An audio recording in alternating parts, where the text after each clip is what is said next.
இருக்கு. இந்துத்துவம்னா என்னன்னு எனக்கு புரியலங்கிறாரு. இது இந்துத்துவங்கிறது யார் முதல்ல சொன்னாங்க? யாரு இல்ல. இந்துத்துவங்கிற கோஷத்தை சமூகத்துல முன் வச்சது யாரு?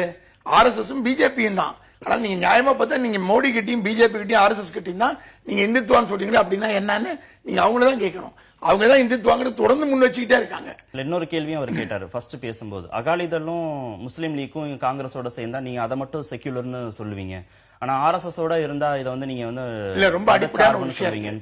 அகாலிதளமோ முஸ்லீம் லீகோ அவர்கள் வந்து தங்கள் மதத்துடைய நலன்களுக்காக, தங்கள் சிறுபான்மையினர் நலன்களுக்காக, உரிமைகளுக்காக குரல் கொடுப்பதற்காக அமைக்கப்பட்டிருக்கிற அமைப்புகள். அந்த உரிமைகளுக்கு தான் அவங்க முன்வைக்கிறாங்க. அவர்கள் வேறு மதத்துக்கு எதிரான நடவடிக்கை எதிலும் ஈடுபடவே இல்லை. முஸ்லீம் லீக் ஈடுபட்டதில்லை, அகாலிதளம் ஈடுபட்டதில்லை. ஆனால் ஆர்எஸ்எஸ் வந்து தொடர்ந்து பிற மதங்களுக்கு எதிரான நடவடிக்கை இருக்குல்ல, அதுல தொடர்ந்து ஈடுபட்டு கொண்டிருக்கக்கூடிய அமைப்பு. பகிரங்கமாகவே இந்து கடைகளில் வாங்குங்கள், முஸ்லிம் கடையில வாங்காதீர்கள் அப்படின்னு போஸ்டர் அடிச்சு ஓட்டிக்கிட்டு இருக்காங்க. பாத்தீங்கன்னா இந்த அளவுக்கு பிற மத எதிர்ப்பு என்பது அகாலிதளத்துல கிடையாது, முஸ்லீம் லீக்ல கிடையாது. ஆனால் பிற மத எதிர்ப்பு என்பதுதான் ஆர்எஸ்எஸ் அடிப்படையாவே இருக்கு. இதுதான் ரெண்டுத்துக்கு இருக்கிற வேறுபாடு. ஆனால் ரெண்டும் ஒன்று இல்ல. காஷ்மீர் பிரச்சனைக்கு அரசியல் தீர்வு, குடியரசுத் தலைவர் தலையிட எதிர்க்கட்சிகள் வலியுறுத்தல் அப்படின்னு ஒரு செய்தி இருக்கு.